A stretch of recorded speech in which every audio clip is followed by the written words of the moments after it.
Un petit bidon, mon pépère. Christopher Froome à pied. Mais quelle image du tour. On n'a jamais vu ça. Aïe aïe aïe, attention Philippe, vous nous faire rafler. Allez mon grand, t'es grand aujourd'hui, t'es grand. Chapeau. Bonjour à toutes et à tous et bienvenue dans Chasse Patate, le podcast du groupe Eto qui décrypte l'actualité cycliste. On arrive à la fin de la saison 2023 et, comme chaque année, de nombreux coureurs prennent leur retraite en cette fin de saison. Côté français, on a plusieurs coureurs, bien évidemment, qui prennent leur retraite, comme Tony Galopin, Nasser Bouhanni, Maxime Bouet ou encore Pierre-Luc Perrichon. Mais il y a un coureur qui marque particulièrement par sa fin de carrière, c'est Thibaut Pinot qui a disputé la dernière course de sa carrière sur le Tour de Lombardie, un monument qu'il avait remporté en 2018. Et bien, dans ce podcast qui sera donc consacré à Thibaut Pinot, vous vous en doutez, on va revenir sur la carrière du Franc-Comtois, mais aussi sur les raisons qui ont fait de lui un coureur tant apprécié des suiveurs, mais aussi plus particulièrement de tous ses fans, jusqu'à faire les virages Pinot que l'on a pu voir dans le petit ballon sur le Tour de France, ou à Bergame, dans les derniers kilomètres du Tour de Lombardie. Et on va voir ça avec un invité, pas n'importe lequel, Rémi, membre de la communauté du forum du groupe Eto, mais surtout membre du collectif Ultra Pinot, un groupe de supporters de Thibaut Pinot lancé sur les réseaux sociaux. Alors salut Rémi, bienvenue dans Chasse Patate. Salut à tous les deux. Et oui, tous les deux, Merci parce pour qu'on est l'invitation. aussi... Tous les deux, parce qu'on est également avec Geoffrey. Salut Geoffrey. Salut Mathieu, puis salut à tous les auditeurs. Alors Geoffrey, pour la petite anecdote qui m'a convaincu en me sortant la dernière fois, un podium de Thibaut Pinot chez les juniors sur une course près de chez lui vers 2008, quelque chose comme ça, je me suis dit, ah oui là... Les boucles du canton très long. Là Geoffrey il est calé. Et bien voilà, écoutez, vous avez un petit peu le programme de ce podcast donc spécial Thibaut Pinot. Attention au départ, chasse patate, c'est parti.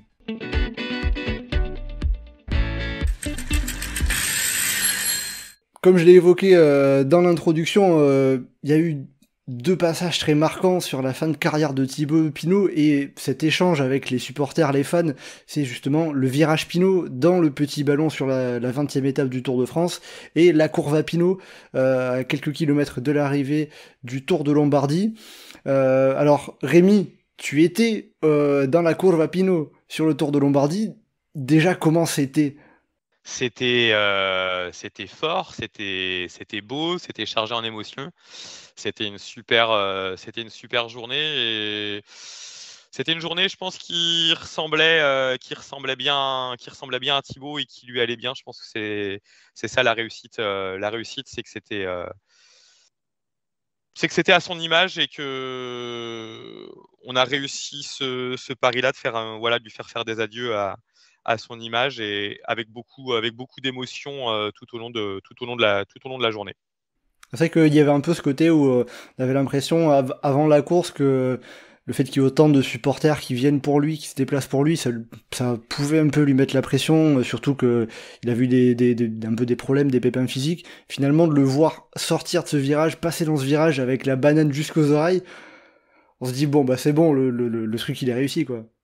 Ouais, bah quand je l'ai vu avec le sourire, quand je l'ai vu débarquer, voilà, j'ai compris, j'ai dit bon c'est bon, on a gagné, la journée elle est réussie. Bon, fallait gérer après le passage au bus où fallait rester respectueux et tout, mais bon voilà, je savais qu'on avait réussi notre pari et la pression elle est retombée parce que en effet, comme tu dis, on était soucieux de bien faire.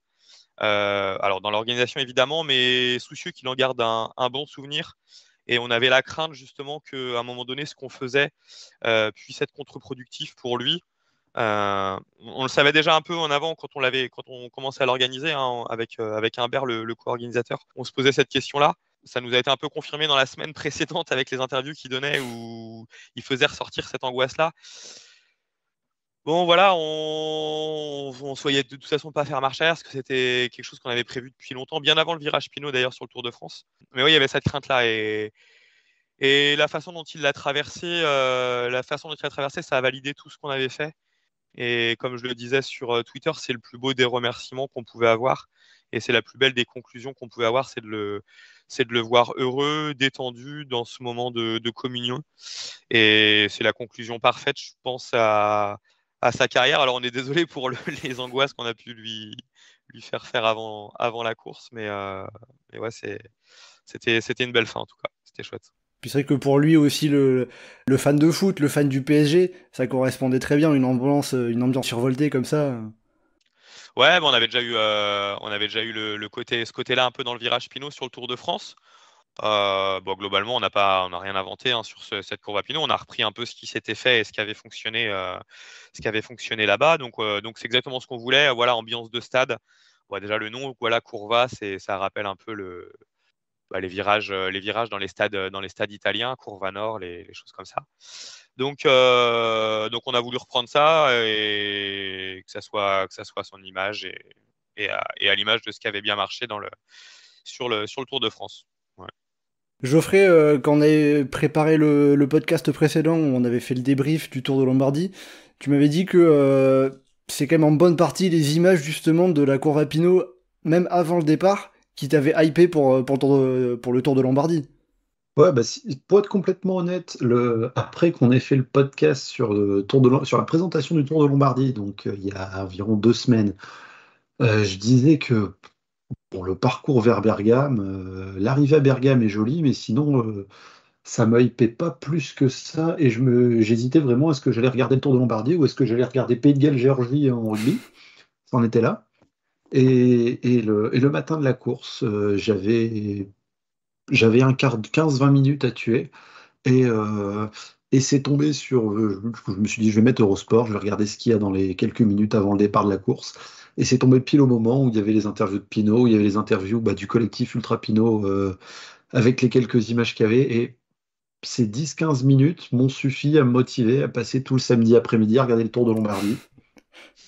Pour qu'il n'y ait rien, et qu'on voit juste Thibaut Pinot distancé derrière le peloton, enfin qu'on ne voit même pas d'ailleurs, on a deviné qu'il était passé là parce qu'il y avait une caméra qui traînait. Mais voilà, quoi, ces quelques images, ça a suffi à me dire, ouais, si, je vais le regarder, au cas où. Le au cas où, pour moi, c'est au cas où il partait avec Benelli éventuellement à la mi-course, parce que je ne m'attendais pas non plus à ce qu'il gagne, mais voilà, quoi, ça a suffi à me donner envie de regarder la course, à me mettre 4 heures devant une course où on savait que ça se jouerait sur les 5 derniers kilomètres d'une montée qui avait une demi-heure de l'arrivée. Mais voilà, quoi, sans avoir été particulièrement fan de Pinot pendant toute sa carrière, c'est un coureur qui dégage suffisamment pour qu'il ait donné envie de suivre du début à la fin sa dernière course. Et est-ce que tu t'attendais justement à ce qu'il y ait autant de monde, autant de ferveur dans ce passage-là? Ça fait partie des choses qui m'ont hypé sur la course, parce que après les images folles comment dire, dans les Vosges en juillet, je m'attendais à ce qu'il y ait un peu de monde, mais pas autant. Et quand j'ai vu le monde qu'il y avait à Bergame, parce que j'avais d'autres trucs prévus ce week-end, donc j'avais pas spécialement vu les images qui traînaient sur les réseaux sociaux. J'ai vu le monde qu'il y avait dans Bergame. Et après coup, j'ai vu toutes les images et tout ça. Et enfin voilà quoi, on n'a pas eu de coureur qui, en France, a su drainer une telle popularité depuis très longtemps. Et, euh, et je pense qu'on mettra encore très longtemps avant de retrouver quelqu'un avec cette aura-là. Oui, c'est sûr que ça rejoint le côté Thibaut Pinot, c'est un coureur pas comme les autres, et au final, toutes les célébrations, la ferveur qui est autour de lui, c'est quelque chose qui est pas comme les autres non plus. Justement, Rémi, par rapport à tout ce que vous avez pu faire un peu avec le collectif Ultra Pinot, est-ce que vous avez eu la chance d'échanger avec Thibaut Pinot? Est-ce qu'il a voulu vous dire quelque chose à un moment? Non, à aucun moment on l'a contacté. Non, non. On a échangé un peu alors avec l'équipe évidemment pour l'organiser. C'est l'équipe qui nous a contactés pour nous dire qu'il voulait faire quelque chose aussi et s'associer à nous. On a échangé aussi avec ses proches parce que du coup on leur donnait les informations de ce qu'on voulait faire, où est-ce qu'on allait se placer, etc. Mais avec lui jamais. On s'est toujours dit qu'on ne le ferait pas de toute façon par rapport à sa personnalité, qu'on respecterait ça, qu'on ne serait jamais intrusif par rapport à lui. Voilà, je pense que alors ça nous a été, on nous a remercié pour ça après la course, mais voilà, c'est un des principes qu'on s'est mis depuis le début que voilà, entre guillemets, on l'embêterait pas avec ça et qu'on le laisserait faire jouer son rôle de cycliste et nous jouer notre rôle de supporter, de support alter ultra, mais qui aurait pas plus, et que s'il doit y avoir contact, ça doit venir de lui par rapport à ce qu'il a envie de faire ou pas envie, et qu'on respecterait dans tous les cas. Et pour en revenir à ce que disait Geoffrey juste avant, il ne s'attendait pas à ce qu'il y ait autant de monde. S'attendait pas. Enfin, nous, on savait qu'il allait avoir une certaine ferveur, parce qu'on avait lancé le truc juste après le virage Pinot. On avait profité un peu de la ferveur du virage Pinot pour lancer le truc. On avait eu beaucoup de réponses positives. On s'attendait à perdre beaucoup de gens en route, parce qu'un week-end d'octobre hors vacances scolaires en Italie, bon, tu te dis que c'est pas forcément accessible pour tout le monde. Oui, c'est pas forcément évident, faut vraiment le vouloir, quoi. Ouais, voilà, faut le vouloir. Et en fait, on a perdu, on n'avait pas tout le monde qui avait répondu, certainement, mais en réalité, pas tant que ça.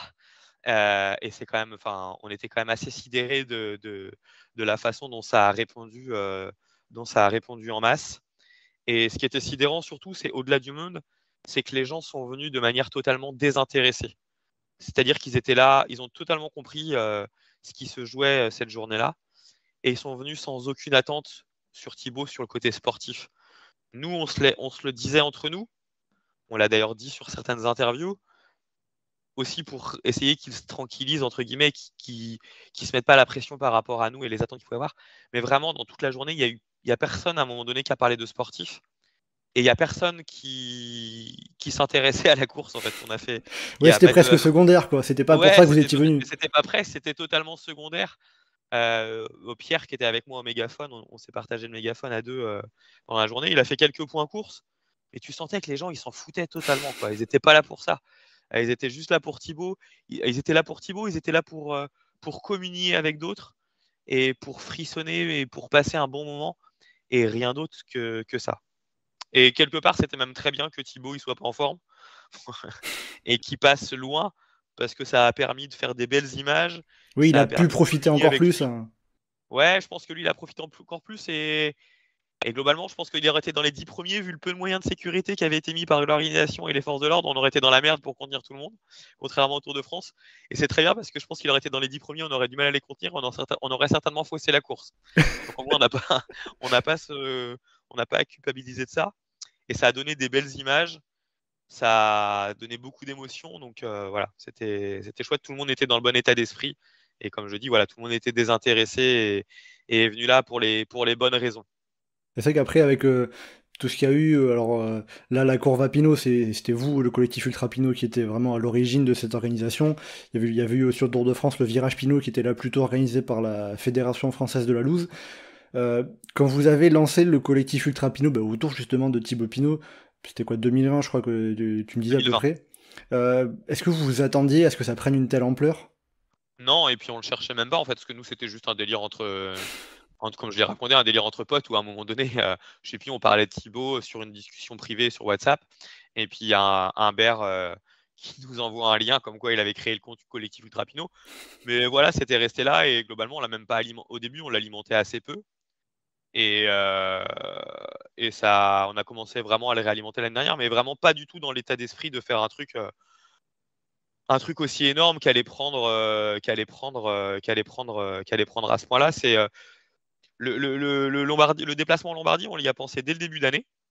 Mais genre, on s'était dit, on sera 20, quoi. On sera 20 mecs. Et un petit peu plus au final. Allez, alors à l'époque, on pensait que l'arrivée serait à Côme. On s'est dit, allez, on va être à 20 au Civiglio, aller craquer quelques fumigènes avant la course et aller chanter pour lui.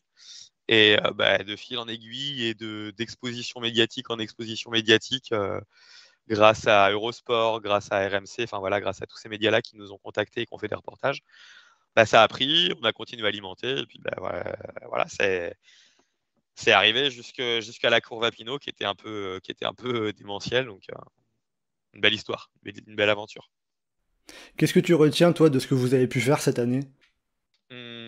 Ça, la Courva Pinot, parce que c'est le côté accomplissement de tout ce qui s'est passé, cette année, et c'est un moment de bonheur pour nous, pour tous les gens qui y étaient. Je compte plus le nombre de remerciements qu'on a eu sur place, et ensuite sur nos réseaux sociaux, de gens qui nous ont carrément dit c'est c'est pas la plus belle journée de notre vie, mais pas. Enfin, il y en a qui nous ont dit c'est la plus belle journée de notre vie.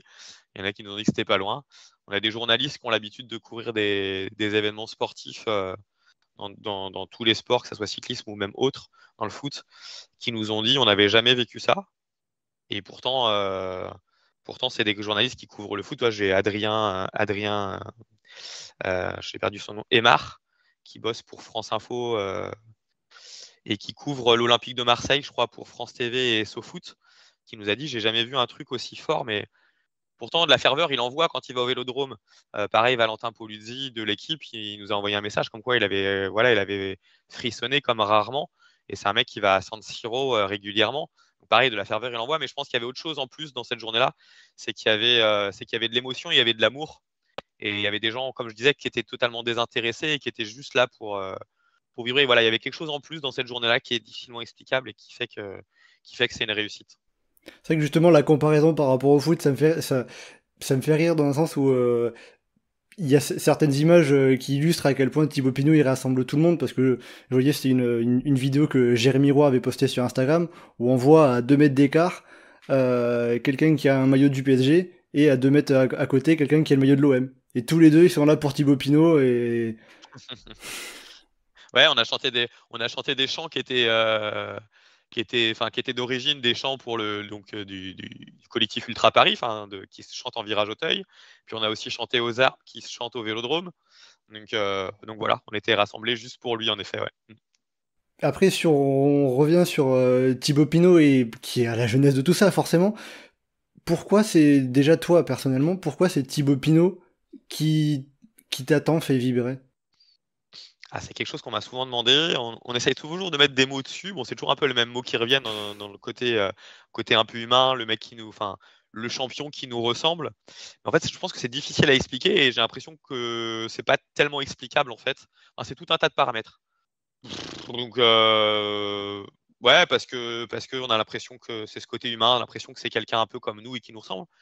Mais qu'en même temps, c'est un champion et ça, faut pas le perdre de vue. C'est-à-dire que je pense que dans le peloton, alors c'est tous des champions, hein, les cyclistes professionnels, c'est tous des gens un peu hors normes. Mais dans le peloton, des gens sympas et des gens humains, il doit certainement y en avoir plein. Mais lui, il associe les deux côtés. Il associe le côté d'être très fort sur le vélo et d'avoir de très très grandes victoires et d'avoir un très gros palmarès. Faut pas l'oublier. J'y tiens.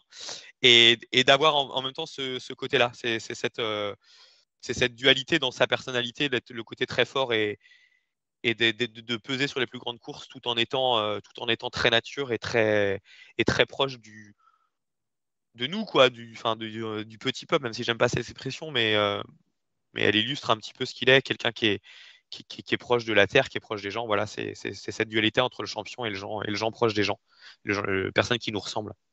Quand est-ce que toi, t'as commencé à te dire ah, j'aime bien j'aime bien ce mec, je vais suivre un peu ce qu'il fait avec attention? Alors, sportivement, à partir du Critérium du Dauphiné 2011, alors moi, je suivais un petit peu l'équipe française des Jeux déjà avant, depuis une dizaine d'années, un peu plus que les autres. Bon, évidemment, quand il est arrivé alors, je suis pas, contrairement à Geoffrey, je connais pas les catégories, je suis pas trop les catégories jeunes, donc ou que de loin. Donc, j'avais entendu parler de Thibaut Pinot, mais de loin quand il était jeune. Et quand il était arrivé dans l'équipe, je savais que c'était un grand espoir. Il a gagné assez vite en Italie, voilà, sur des courses, des belles courses.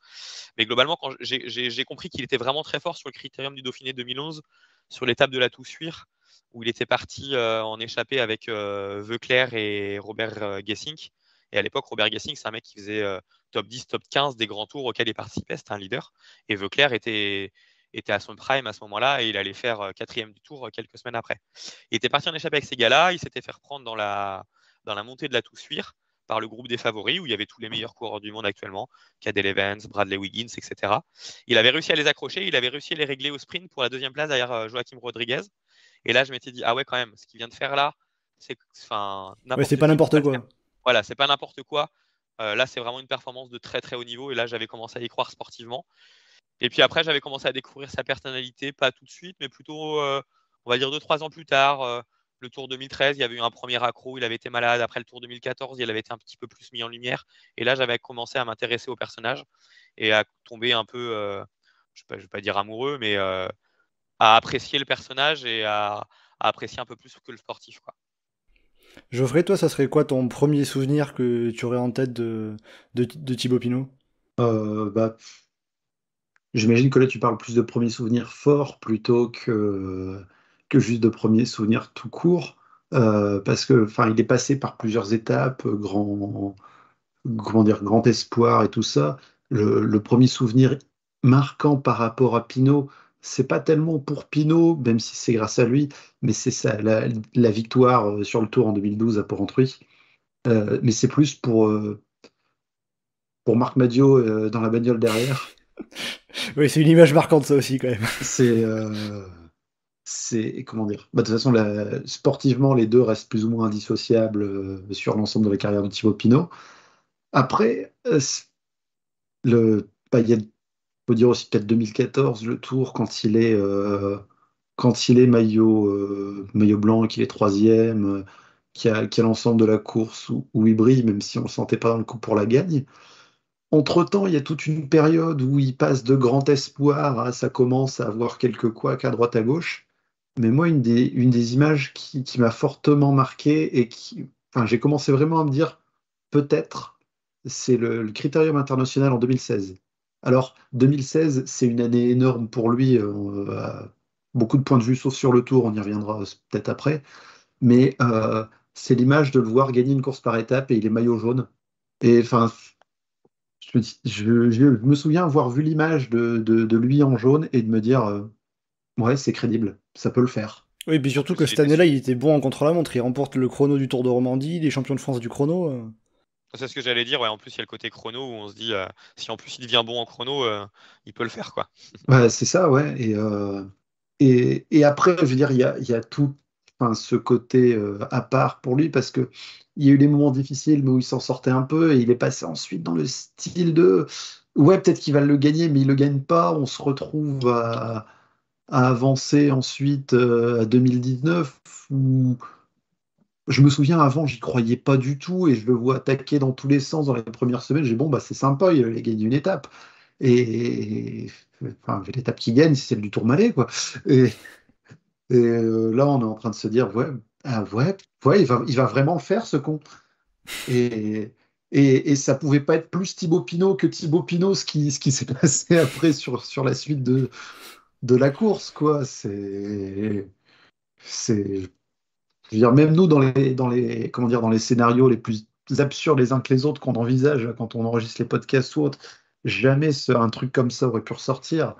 Ça, c'est ça aussi qui est fort avec Thibaut Pinot, c'est voilà, tu me demandes un moment et là je me retrouve à t'en citer 5 et j'ai aucun moyen d'en cibler un seul. Il a fait tellement de choses. Il a fait tellement de choses, mais dans le bien comme dans le pas bien, mais dans le pas bien qui devient bien, le bien qui devient pas bien. Enfin, je veux dire, ça tourne dans tous les sens. Sa carrière, c'est un bordel sans nom, mais c'est génial en même temps. Voilà, quoi, c'est en ça que. Je veux dire, qu'il ait été performant ou pas, qu'on ait cru en lui ou pas, il y a rarement eu un moment où c'est ennuyé. Oui, il s'est passé des choses, il y a eu il a transporté des émotions. C'est aussi c'est aussi ce qui est intéressant avec le cyclisme, plutôt que d'avoir parfois des coureurs qui peuvent être un peu plats dans leurs résultats, leur façon de courir. Maintenant, s'il y a une seule image qui a à ressortir de lui, Kim Goetz. Oui, avec ses chèvres et le compte Instagram. Mais voilà, quoi, c'est tellement un truc. On le racontera à quelqu'un qui n'est pas au courant de l'histoire, il croirait que c'est une blague. Et même, on pourrait, même plus récemment, on pourrait ressortir le Giro, mais le Giro qu'il fait, où il va chercher le maillot bleu, où il gagne pas une étape juste parce qu'il fait n'importe quoi, où il réussit à finir 5e du classement général alors qu'on n'y croyait plus du tout à un top 5 de. Enfin, voilà quoi, du début à la fin. Et il va prendre, Après, et il va prendre le maillot bleu sans vraiment faire exprès, hein, en plus. ouais, À mais la base. il a quand même été le chercher un peu pour le porter pendant la course, en début de course, et in fine, ça s'est retrouvé à aller pour lui, quoi. Maintenant, on évoquait un petit peu au début, mais ouais, enfin, j'ai aussi en tête les boucles du canton de Trélon, où il y avait toujours de très bons résultats chez les juniors, sur les routes du Grand Prix de Fourmies, entre autres, où il fait podium en 2008. Enfin, voilà, quoi, pendant 15 ans, Et voilà, boucle de il a existé Trélon, un peu. c'était la première fois où tu l'as vu en vrai. C'était. C'est ça. Voilà. Pour ça, pour placer l'explication, on va dire. Et Geoffrey, c'était une course avec des côtes parce que chez Ouais, toi, ouais. c'est Ouais, pas ouais, tout seul. Pourtant. C'était une petite course par étape. Il y a quelques côtes. Il y avait quelques côtes, mais c'est des petites côtes, c'est les côtes du Grand Prix de Fourmies, hein. Ah oui. Et il y avait un petit contre-la-montre. Et il faudrait retrouver le classement sur Direct Vélo, mais il fait podium derrière Wilco Kelderman, et derrière, il y a des mecs comme Romain Bardet. Donc, Alors justement, je vais récupérer le général. Il fait 3e derrière Wilco Kelderman et Romain Bacon. Et derrière, par exemple, 4e, il y a un coureur comme Johan Lebon, qui était extrêmement fort chez les jeunes aussi. Donc ça illustre tout ça. Il y avait des coureurs aussi, je vois Arnaud Desmar qui était au départ, Romain Bardet qui a fait 2e d'une étape. Donc voilà, pour le, pour le point, les boucles du canton de Trélon. c'était une belle course qui, comment dire, chez les jeunes dans la Véno, qui malheureusement n'a pas survécu à la pandémie de Covid, puisque la dernière édition, c'est 2019. Mais voilà, quoi. Je veux dire, je peux dire que j'ai souvenir d'avoir vu Thibaut Pinot dès 2008. À l'époque, j'avais aucune idée enfin, je l'ai vu en 2008, en 2009, j'avais oublié, hein, faut Oui, être honnête par rapport à ça. Mais on n'imaginait pas forcément que là, c'est un coureur qui allait finir comme ça, prendre une telle ampleur. c'est ça, ouais, mais du coup, sur le Tour de l'Ain 2011, je me suis dit, ouais, son nom, il me dit quelque chose. Mais sans penser enfin, voilà, que son statut de cycliste français phare pendant toute une génération allait devenir ce que ça a été. Et Geoffrey, on parlait de la personnalité un peu de Thibaut Pinot. Toi, qu'est-ce qui te marque un peu au niveau de sa personnalité? Sa personnalité en elle-même, j'ai pas eu l'occasion de. Enfin, le côtoyer, ce serait un beau mot. C'est pas, je veux pas non plus faire comme si j'étais un insider du peloton et tout ça. Mais il n'était pas nécessairement sur les courses où j'ai le plus l'occasion d'aller. Donc, c'est pas le coureur que j'ai pu le plus voir courir. Et donc, c'est sa personnalité, tout ce que j'en ai, c'est juste par médias interposés. Mais ce côté du grand champion, mais voilà, quoi, qui a fait tout ce qu'il a fait, qui a été présent tant qu'il voulait, et qui, une fois qu'il a fini, il veut juste retourner dans sa montagne avec ses chèvres. C'est Voilà, quoi, c'est un côté tellement, tellement humain, tellement simple. Je veux dire, quand tu racontes ce genre de détails, tu as l'impression qu'on te parle d'un coureur cycliste des années 30 ou des années 60. Oui, Et il fait presque anachronique, quoi. il fait presque anachronique, et en même temps, enfin, tu le vois sur un vélo, il dégage un charisme comme pas beaucoup de coureurs en dégagent ces dernières années, quoi. Notamment pour les coureurs qui brillaient sur les grands tours. Alors désolé à eux, après, c'est moins le cyclisme qui m'intéresse le plus, la haute montagne, par habitude géographique notamment, hein, ça je l'entends bien, mais voilà, quoi, je veux dire, chez les rouleurs, chez les spécialistes des classiques, il y a des coureurs qui, enfin, tu les vois une seconde sur un vélo et ça te marque, quoi. Et tu as envie de continuer à voir ce qui se passe. Et Thibaut Pinot, ça a été un des rares grimpeurs qui m'a fait cet effet-là, quoi. C'est que justement sur Thibaut Pinot et sa façon de voir les choses et son côté, bon bah maintenant j'arrête le vélo, laissez-moi tranquille et je reviendrai plus tard. Mais d'abord je veux un peu me ressourcer dans ma forêt, avec mes chèvres, avec mon lac, voilà.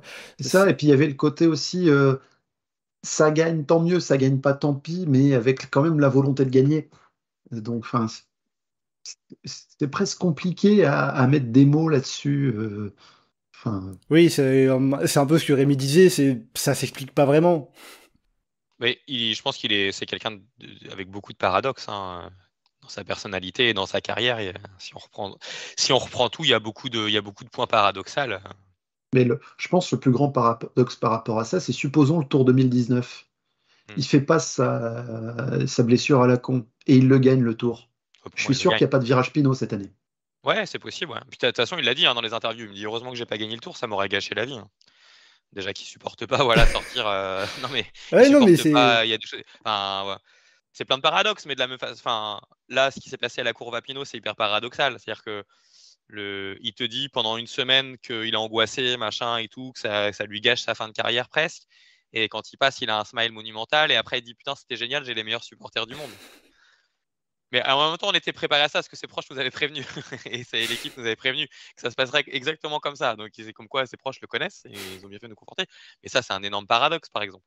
oui, voilà, c'est ça aussi qui fait qu'il paraît humain, parce qu'on a tous nos paradoxes et lui, on les voit clairement. Même, enfin, le premier grand souvenir qu'on peut avoir par rapport à ça, c'est avant le Tour 2012, il fait l'effort de se déplacer à Paris pour aller voir Marc Madiot pour lui dire je veux faire le tour, alors qu'il n'était pas prévu. Et Marc Madiot qui disait lui pour qu'il vienne à Paris me demander ça, c'est quand même un sacré effort de sa part. Et ça valait le coup puisqu'il fait 10e du général, il gagne l'étape à Port-Rentruy. Les deux années où il veut faire le tour, c'est les 2 années où il n'était pas prévu, 2012 et 2023. Et entre-temps, il voulait pas le faire alors qu'il y était prévu. Voilà. C'est ça. C'est vrai qu'il a eu une relation un peu paradoxale avec le tour là aussi, ça rejoint le paradoxe où chaque fois plein de montagnes russes, à chaque fois souvent très fort, des hauts, des bas, des hauts, des bas. Et puis même les bas, il y a des bas qui sont hyper parlants, enfin qui sont hyper mythiques, quoi. Le coup de la bordure qui est magnifié par le reportage de France Télé avec le TTU Anthony. L'étape des pavés où il lui arrive 50 merdes dans la journée. Enfin, et à côté de ça, il y a un podium qui est amplement mérité. Il y a des victoires mythiques, vraiment, que ce soit sur les chapelles Alpe d'Huez, le Tourmalet. Les hauts ont été très hauts et les bas ont été très bas. On a l'impression que c'est un peu ceux contre quoi je me bats, où on le présente un peu comme un mec malchanceux, un loser, etc. Parce que en fait, les bas ont été un peu les bas ont été très spectaculaires. Et donc, du coup, ça donne cette impression-là. C'est-à-dire qu'il y a une carrière sportive, c'est des hauts, des bas. Enfin, ça peut pas être linéaire tout le temps, à part si tu t'appelles Pogacar ou Mathieu Van Der Poel, où globalement, tu domines toute la saison parce que tu es au-dessus. Mais globalement, voilà, tu as des moments moins bien, tu as des moments mieux. Sauf que lui, les moments moins bien, ils ont été à des moments où c'était. C'était pas le moment. Ouais, voilà, tout s'accumule. Et à côté de ça, chacune de ces victoires, comme le dit très justement Marc Madiot, chacune de ces grandes victoires, en tout cas, il y a une histoire. Voilà, oui, il s'est servi des moments où il était moins bien pour aller chercher les moments de haut. Typiquement, le Tour de Lombardie 2018, c'est en partie parce que parce qu'il y a l'abandon sur le Giro, parce qu'il y a les championnats du monde à Innsbruck où le scénario a fait qu'il s'est retrouvé à bosser pour Alaphilippe qui n'avait pas les jambes. C'est plein de choses. La victoire au Tourmalet en 2019, c'est justement parce qu'ils ont un peu en partie aussi parce qu'il se prend la bordure à Albi. Dès la bordure d'Albi, après il dit le Tourmalet je gagne, et il gagne. Mais tu regardes toute sa carrière, c'est ça. Mais dès 2015 déjà. Même avant, dès 2012. Les Pyrénées, les pavés où ça a un couac, les Pyrénées où ça va pas, l'étape de Mende où ils se font avoir comme des cadets avec Bardet face à Cummings, et dans la foulée il va claquer l'Alpe d'Huez. En fait, mais dès 2012, regarde, la planche des belles filles, il est plutôt déçu de son étape. Je crois que c'est le lendemain pour Rentruy. Il n'a pas le droit de sortir, du coup, sur un coup de tête, il sort, il va la claquer. Après, dans les Pyrénées, je crois qu'il n'est pas bien sur l'étape, c'est Loudanvielle ou Val-d'Ouron, je ne sais plus laquelle des deux arrive, une arrivée en descente là. Pareil, il perd pas mal de temps. Le lendemain, à Péragude, c'est le meilleur derrière les deux Sky. Tu regardes, c'est que ça tout le temps. Tu parles de 2015, Geoffrey, Critérium du Dauphiné 2015, il se fait avoir par Jean-Christophe Perrault parce qu'il en fait trop. Globalement, il gère assez mal sa montée. Donc c'est un coup d'arrêt. Derrière, il va gagner l'étape reine du Tour de Romandie, l'étape reine du Tour de Suisse. Ça a été que de ça tout le temps. C'est-à-dire que d'un échec ou d'une contre-performance a suivi un truc encore plus haut et encore plus fort. Oui, c'est ça aussi qui fait de Thibaut Pinot ce coureur si particulier, et un peu d'une certaine manière qui le rend peut-être un peu plus humain dans la façon de, à l'opposé de coureurs comme Pogacar, comme Van Der Poel, comme tu disais Rémi, qu'on voit actuellement quasiment tout le temps au top. Thibaut Pinot, on le voit avoir des hauts, des bas, avec parfois des différences très marquées, mais on le voit se battre à chaque fois. Il a dit un truc très juste, l'interview de Pierre Carré là, qui a eu juste avant le Tour de Lombardie est superbe, et Thibaut il a dit un truc très juste, il a dit quand on regarde bien, la force du sport, ce n'est pas la victoire, c'est le fait de partager des émotions, qu'elles soient bonnes ou mauvaises. Je pense que sa carrière, elle est résumée à ça, c'est-à-dire qu'il a fait que ça depuis le début, quoi. Oui, ça se résume à ça, et on voit l'illustration avec toute la démonstration d'amour des supporters au virage Pinot, la courbe à Pinot, c'est bien évidemment très marqué. Rémi, pour revenir sur un point que tu évoquais, je m'étais noté la question parce que j'avais vu, notamment sur Twitter, tu te plaignais un peu de ça quand tout le monde ressortait les souvenirs de Thibaut Pinot, qu'est-ce qui vous a marqué sur Thibaut Pinot. Beaucoup de monde le présente comme le coureur malchanceux qui aurait pu faire de grandes choses mais qui l'a pas fait pour X raisons. C'est beaucoup trop réducteur. Il suffit de regarder son palmarès, 33 victoires, des classements généraux sur toutes les courses World Tour par étape de Paris-Nice jusqu'à la Vuelta, que ce soit des podiums, des top 5, quelques top 10. Dans la catégorie des purs grimpeurs, j'exclus les coureurs plus complets qui sont performants en chrono, donc qui peuvent gagner des courses par étape d'une semaine grâce au chrono, comme Geraint Thomas, Richie Porte, des gens comme ça. Mais je parle vraiment des purs grimpeurs, les Mikel Landa, les Romain Bardet, contre qui il a couru. Combien ont gagné plus que 33 victoires dans leur carrière? Il n'y en a pas beaucoup. Il n'y en a pas beaucoup, il n'y en a pas 5. Et donc, c'est pas. Oui, il y a des bas qui sont plus bas que les autres, mais il a beaucoup gagné. Pour un grimpeur, pour un mec qui ne s'exprimait entre guillemets que dans la montagne, à part en 2016 sur le chrono, il a beaucoup gagné. Et c'est aussi le seul Français à avoir remporté le Tour de Lombardie au XXIe siècle. Aussi, ce qui est pour moi sa plus belle victoire. Et il l'a remporté. Il l'a pas remporté en réglant un groupe de 5 coureurs au sprint et en n'ayant pas fait la course, quoi. Il est sorti. C'était magistral cette course. Oui, il y a la manière. Oui, ça compte. Face à Vincenzo Nibali, qui l'avait battu l'année d'avant. En bas du Civiglio, il est avec Nibali, Bernal et Roglic. Bon, il suffit de regarder le CV des gars. C'est pas trop mal quand même de les battre. Et 3-4 jours plus tôt, il donnait déjà le temps en gagnant Milan-Turin. Ouais, donc c'est pas une victoire sortie de nulle part où voilà quoi, il avait foiré sa saison et il vient se sauver là-dessus quoi. Sa fin de saison 2018. Il gagne il gagne au lac de Convadonga et je sais plus où la deuxième sur la Vuelta, Andorre. Il gagne Milan-Turin et il va claquer la Lombardie quoi. Avec en plus les mondiaux au milieu de tout ça.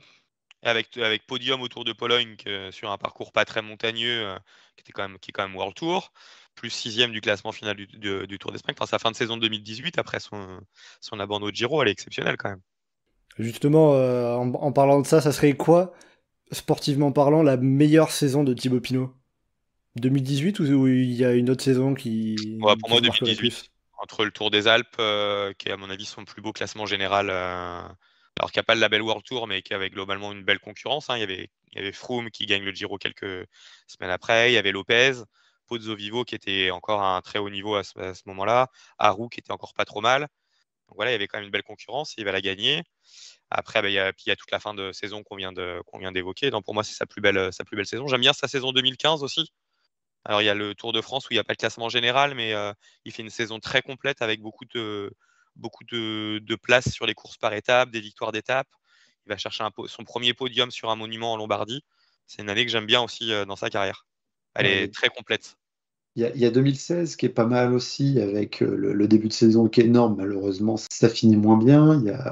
2017 aussi est pas mal. Bon, après, il y a le Tour, le doublé de Giro Tour qui a été compliqué, mais il gagne très tôt dans l'année en Espagne face à Contador. Une belle victoire à Asiago. Il fait Asiago, il fait un super Giro qui est pour moi son Giro 2017. Le grand tour où il va au bout qui est peut-être le plus abouti physiquement. Surtout c'est cette année-là qu'il fait podium à Tirreno. Ouais, il fait podium à Tirreno.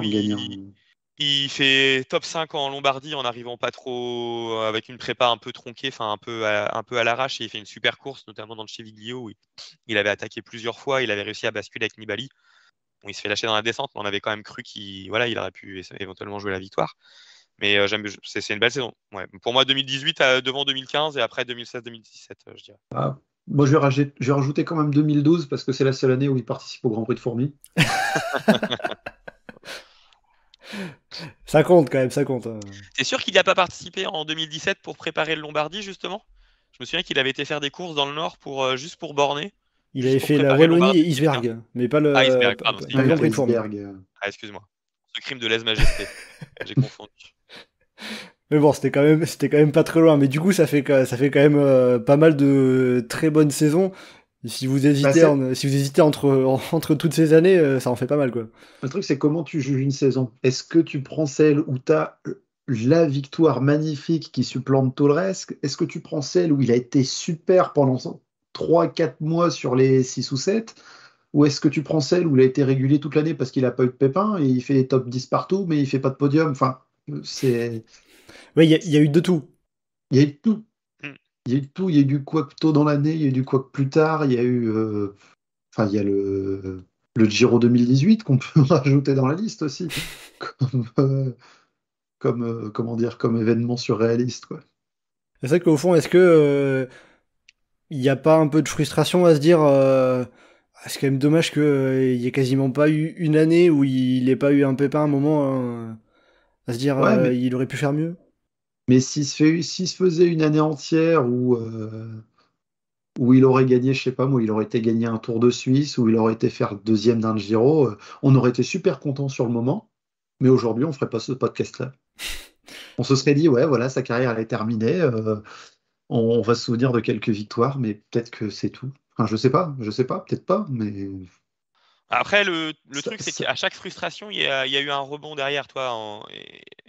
On parle du Giro 2018, ça restera évidemment. Moi, ça, un regret, c'est qu'il ne soit pas monté sur le podium du Giro. C'est le seul regret que j'ai vraiment dans sa carrière.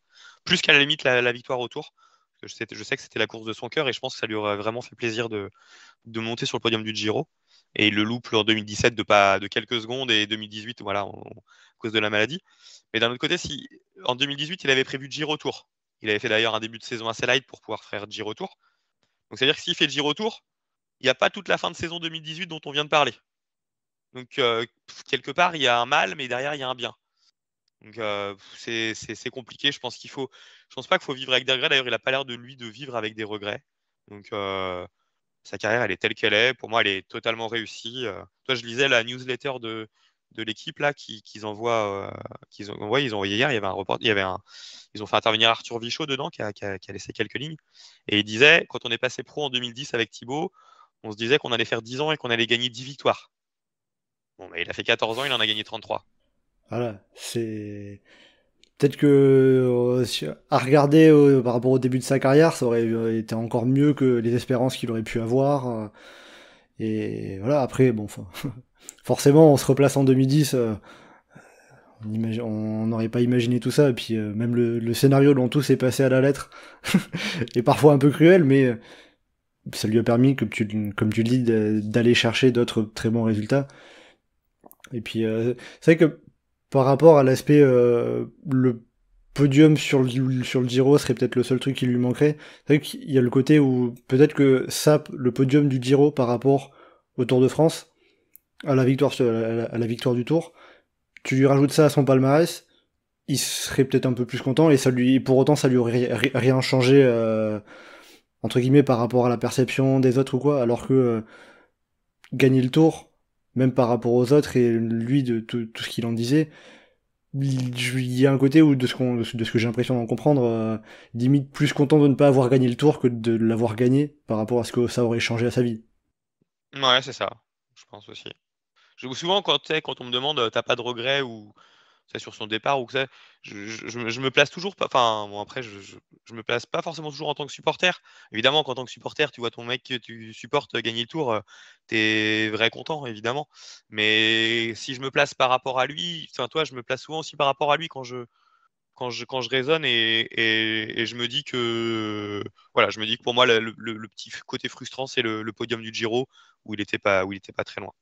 C'est vrai qu'au fond, là, tout ça, ça me fait penser un peu à la phrase qu'on voit, c'est pas le truc pleure pas parce que c'est fini, pleure parce que c'est arrivé, et tout ce qui a pu se passer, toutes les émotions qu'il a pu véhiculer. C'est plus ça, quoi. Hmm. Ouais, ouais, tout à fait. Ouais. Et puis le tour, si on parle de 2019, on se disait peut-être qu'il va avoir moyen de le faire, alors que le podium du Giro en 2018, c'est tellement bon, quoi. Oui, c'était déjà quasiment acquis.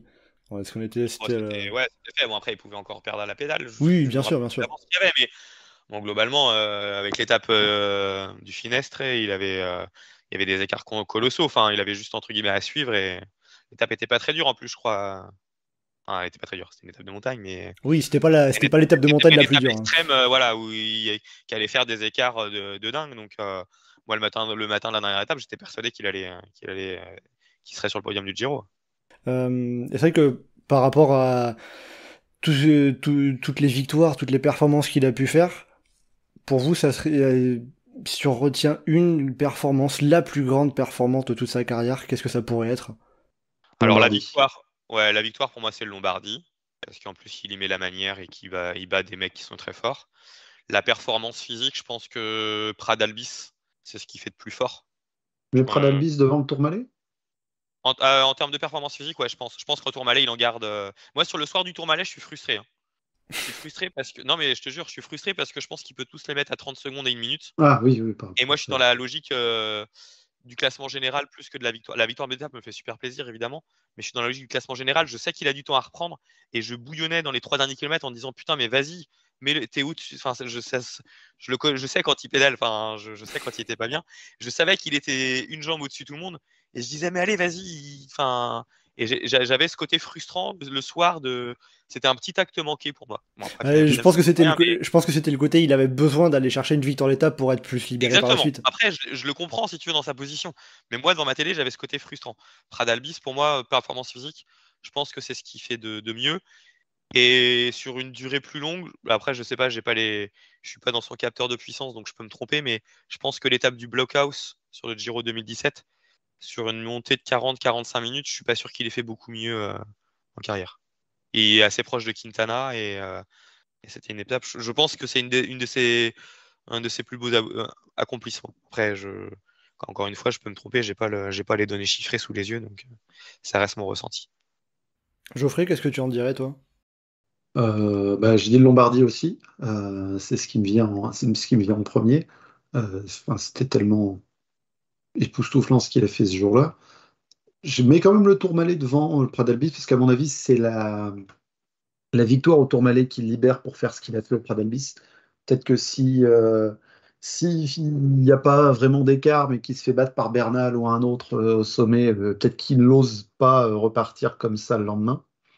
En un sens pour autrui, quand même, parce que c'était une étape magnifique, très très animée du début à la fin. Ceux qui se souviennent, je veux dire, merde, Cadel Evans qui prend des risques, c'est quand même pas ce qui arrive le plus souvent. Et il en a pris beaucoup cette année-là. Et indépendamment du vainqueur final, c'est un tour que je trouve énormément sous-coté. Je trouve qu'il était vraiment excellent, ce Tour de France 2012. Notamment pour Thibaut Pinot, même si pas que, mais notamment pour lui. Sur le Giro, ouais, il y a quelques morceaux par-ci, par-là, mais j'ai pas une journée qui ressortirait nécessairement.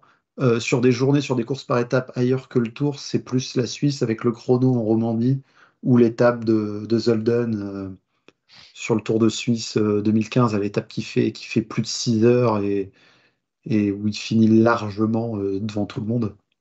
L'étape de Saint-Étienne aussi qui est marquante pour moi. Parce que sur ce type d'effort très explosif, ouais, il n'avait jamais fait quelque chose de similaire. Et que ce soit le seul à suivre à la Philippe qui était intouchable cette année-là sur ce type d'effort, sur quelques secondes, quelques minutes comme ça. Là, ce jour-là, j'ai compris que quand un grimpeur plutôt long arrive à faire ce genre de performance sur du court, c'est que derrière ça va quand même pas mal, donc c'est quand même une grosse performance physique. Après, il avait quand même un certain punch, Thibaut Pinot, au cœur de ses grandes années. On le voyait être à la lutte avec les meilleurs dans les finaux accidentés du Tour de Tirreno Adriatico notamment. Donc, ouais, mais c'est souvent sur des courses un peu plus d'usure, toi, où il a un bon finish, mais vraiment sur une accélération brute. Enfin, tu le vois dans l'école quand il s'y reprend souvent 2 fois. Enfin, toi, il a pas le même. Enfin, je différencie le côté un peu finish, toi, t'as un bon sprint sur 200-300 mètres et côté explosif en milieu d'étape sur une côte. ouais, mais d'un autre côté, c'est une étape qui faisait aussi plus de 2 heures, où il y avait un dénivelé de malade, où tu avais des côtes bien dures en cours de journée. Mais après, ouais, l'étape de Saint-Étienne m'est pas venue en premier, parce que l'étape de on dit une super performance dans l'étape de Saint-Étienne, c'est Thomas de Rennes qui prend le dessus. Mais les 3 en fait, de Rennes à la Philippe Pinot. ouais, mais de Rennes qui était échappé depuis très très longtemps et qui réussit à résister aux deux. C'est exceptionnel. C'est qu'après, je rajouterais un peu aussi, d'une certaine manière, sa victoire à l'Alpe d'Huez en 2015, où par là aussi la façon dont il va la chercher, c'est il sort je sais plus s'il sort avec Geniez ou s'il revient sur Geniez dans la descente de la Croix de Fer. Il revient dessus. Il revient dessus en bas de l'Alpe d'Huez après avoir suivi un coup dans la descente. Geniez qui fait toute la vallée, alors que derrière le groupe maillot jaune tranquille. Et comme ça, après, il arrive à tenir dans la montée finale. Et même j'ai encore l'image du moment où il se tourne vers le caméraman à quoi, à 3 km de l'arrivée. Il dit il y a combien? Parce qu'il y a tellement de bruit dans l'Alpe d'Huez que t'entends rien au niveau des écarts. Et il arrive à résister à Nairo Quintana. Il est très fort hein, sur l'Alpe. Hein. Il fait, je crois, 3e ou 4e temps de montée de ce jour-là. Hein. Il a un peu anticipé, évidemment, donc, mais c'est pas une victoire d'échappée fleuve, en fait. Hein. Il n'avait pas un gros matelas en bas, et globalement, si tu calcules les temps de montée, je crois il y a Quintana qui monte le plus vite, et je crois qu'il monte à peu près aussi vite que Froome et Porte, ou pas très loin, en tout cas. Ouais, donc ça reste quand même, ça reste quand même une sacrée performance, parce qu'avec le Froome de l'époque, c'est quand même pas rien. Bon, en tout cas, tout ça, ça permet de rappeler que Thibaut Pinot, il y avait quand même beaucoup de grandes perfs, de grandes victoires, voilà, sur toute sa carrière. Si on finit sur cette saison 2023, qu'est-ce qu'on peut en dire sur la façon dont il a réussi à courir cette saison, ses perfs et à conclure sa carrière? Déjà, il fait 2 fois deuxième chez lui dans les Coupes de France dans l'Est. Ça fait presque une blague quand tu le racontes, quoi. L'étape de Thion 2000 sur le Romandie, j'y ai cru. Mais bon. C'est vrai que justement, moi, l'étape de Thion 2000, c'est vraiment le moment où je me suis dit, bon. S'il en claque une belle cette année, c'est celle-là. Bah non, c'est surtout que je me suis dit, bon, ça va, il va pas être transparent cette année. Ouais. Le truc où je me suis dit, le Giro, il va y aller en mesure de faire quelque chose, il va pas être autant en difficulté que l'année 2022. Grand Montana, après, c'est une vraie déception, parce qu'il fait n'importe quoi dans sa montée, à s'énerver comme ça dans tous les sens. Ouais, mais c'est gestion des émotions. Toi, on a souvent dit qu'il Ouais. avait pas de mental. Ça, c'est pas vrai, il a un mental. Par contre, il a une vraie difficulté, je pense, dans la gestion des émotions. Ça, c'est réel. Et Ouais. ça ressort là. Et en même temps, il fait n'importe quoi. Et en même temps, je pense, dans sa construction, dans la façon dont il voit le vélo, il peut pas comprendre ce qui se passe, quoi. Il peut pas comprendre que ces pédales, ils roulent pas pour, entre guillemets, protéger Carty qui est derrière. Mais je vais pas je le défends pas. Hein. Oui, c'est une conception de la course, du vélo. Disons qu'il aurait fait ça, il aurait fait cette étape à 22 ans. Je me serais dit voilà, erreur de jeunesse. C'est vrai que bon, à ce moment-là. Après, il était entre guillemets, enfin là aussi, il était aussi à la recherche de sa victoire, c'est-à-dire qu'il tournait autour avec beaucoup de deuxième place et il avait envie de lever les bras et il y avait beaucoup d'attentes. Mais ouais, il l'a mal géré. Je pense qu'il peut faire 10 fois mieux dans sa gestion de la montée et quand même aller la gagner en haut. En gérant juste tempo, voilà, derrière ça bagarrait pas, il n'avait pas besoin de mettre autant d'attaques. Après, sur le Giro, au-delà de sa 5e place, il y a le chrono du Montelussari, où il montre bien qu'il est 5e, pas que par des échappées, parce que je sais plus ce jour-là s'il fait 4 ou 5. Il fait 5e, donc ça illustre bien avec, il me semble, je crois, en fait, le Giro s'est joué dans les 3 dernières étapes, quoi. Oui, voilà, puis le top 5 du contre-la-montre du Montelussari, c'est le top 5 du Giro classement général. Un petit peu dans le désordre, mais c'est les 5 mêmes coureurs. Déjà, la veille, il est fort au Trecime. Et justement, toi, Rémi, qu'est-ce que tu dirais de la saison 2023 de Thibaut Pinot sur la façon dont il a réussi à conclure sa carrière? Bon, pour moi, je sais pas si on peut parler d'une saison de rêve, mais il fait top 11. Il y a comment? Bon, il y a Contador qui est sorti sur une victoire à l'Angliru, ce qui est quand même exceptionnel. Mais globalement, tu sors sur une saison où tu fais aussi forte. Il y en a beaucoup qui déclinent beaucoup avant de sortir. Donc, lui, il a réussi à avoir des résultats. Bon, il fait top 10 de Tirreno, top 5 du Tour de Romandie avec la 2e place, top 5 du Giro avec un maillot pas à poids, mais un maillot bleu et 2 énormes chances de victoire d'étape. Donc, il ne conclut pas, mais il a eu des énormes chances. Il y a eu le côté émotion avec le virage Pinot sur le Tour et la courbe à Pinot sur le Lombardie. C'est une saison où globalement il a réussi à tout mêler, à la fois le côté émotion qu'il a suivi toute sa carrière et à la fois le côté résultat sportif, parce que c'est encore le meilleur coureur de son équipe sur un grand tour et encore le meilleur coureur français sur un grand tour cette année. Donc il a réussi à allier les deux. Le seul petit regret, c'est de ne pas réussir à avoir au moins levé les bras une fois. Et je pense que autant sur la 2e face à Zana, il n'y avait pas grand-chose de mieux à faire, autant en effet, Grand Montana, c'est la petite déception, c'est le petit regret. Bon, après, voilà, ça ne joue à pas grand-chose, mais ça reste globalement quand même une dernière saison hyper satisfaisante, à la fois dans la manière et dans le résultat, quoi. Oui, voilà, on Et peut puis, dire qu'il part la tête haute avec Ouais, exactement. en ayant fait de très bons résultats et pas partir en se disant bah, j'ai pas réussi à être à la hauteur de ce que de ce que mes fans espéraient parce qu'il y avait un petit peu ce doute-là de sa part avant le Tour de Lombardie, même si côté sportif pour le Tour de Lombardie, on a bien compris que c'était pas pour ça que vous y êtes tous allés, mais il est pas parti sur une saison blanche.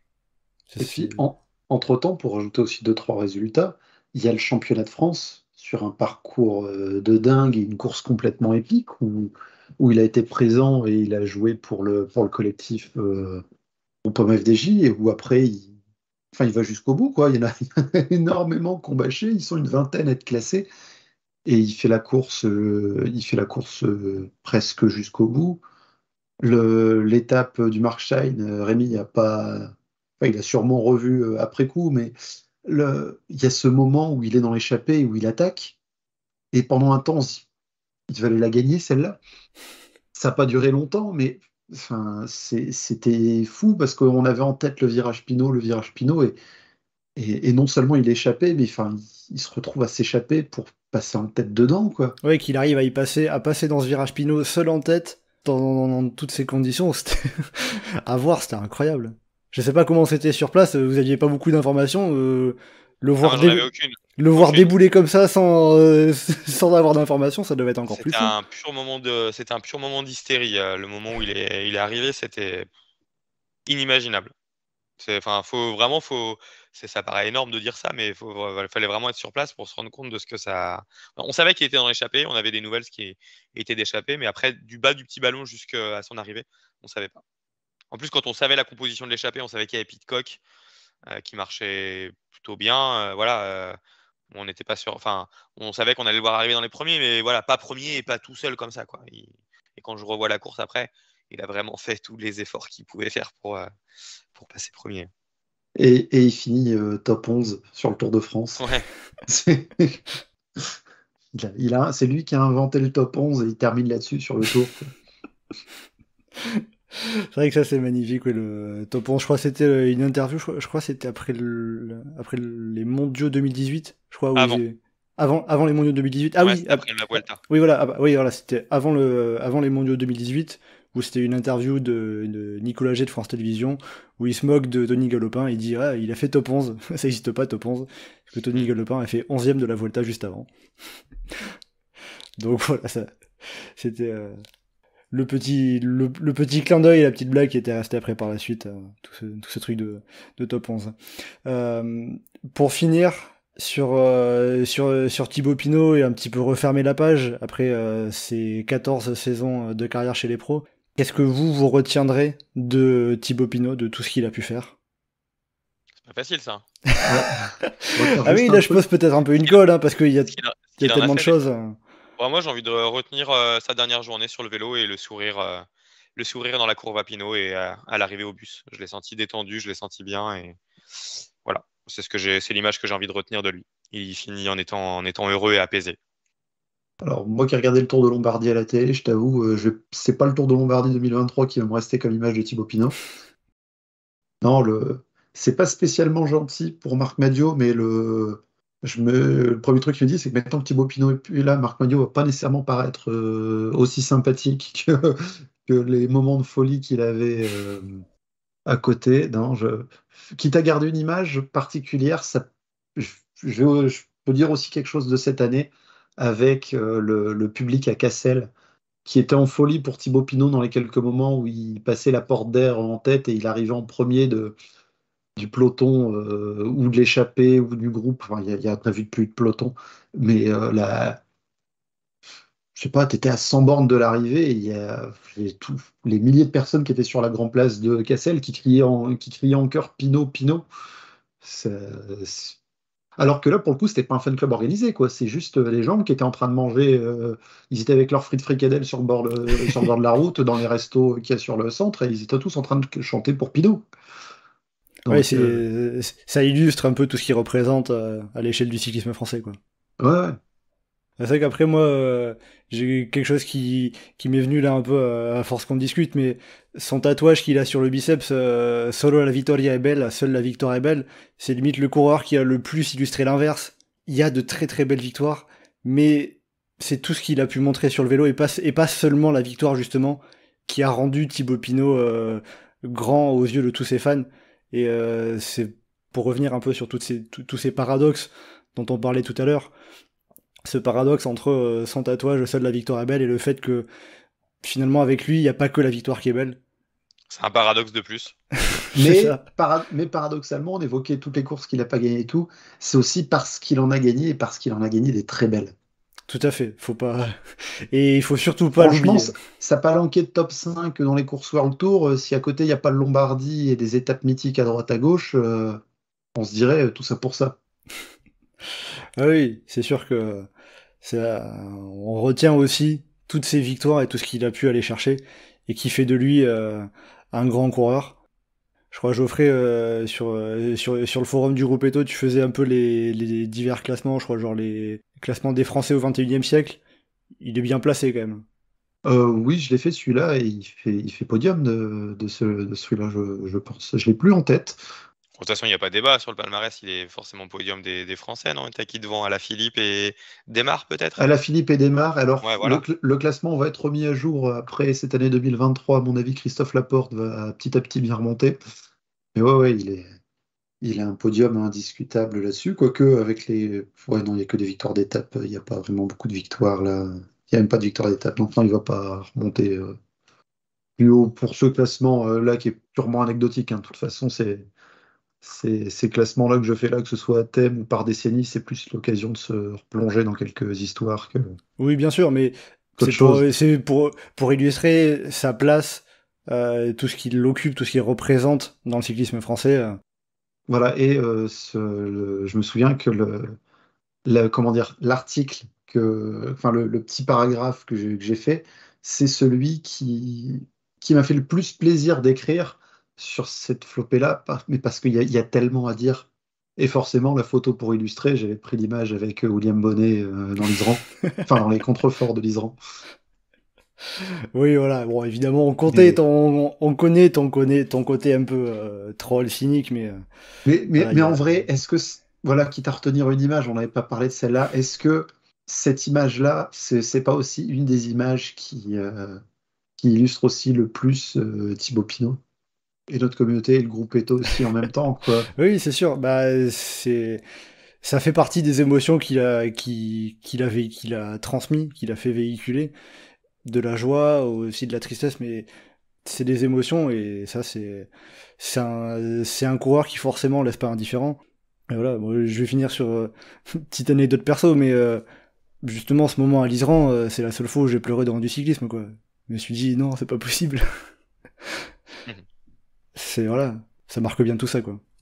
Bon, bah écoutez, avec tout ça, on va arriver à la fin de ce podcast consacré à Thibaut Pinot. On ne pouvait pas manquer l'occasion de dédier un podcast à ce coureur qui a fait vibrer tant de monde, qui a véhiculé tant d'émotions, et sur ce qu'on a pu voir sur le Tour de France, sur le Tour de Lombardie, tant de gens prêts à se déplacer juste pour le voir lui, le saluer lui, le remercier lui.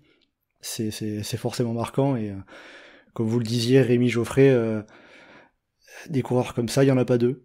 Il y en a très peu, et tout l'attrait qu'il y a autour d'un Thibaut Pinot, forcément, c'est pas anodin. Donc voilà, on a essayé de revenir sur sa carrière, revenir sur un peu les raisons qui ont fait de Thibaut Pinot un coureur tant apprécié, avec donc notamment toutes ses victoires.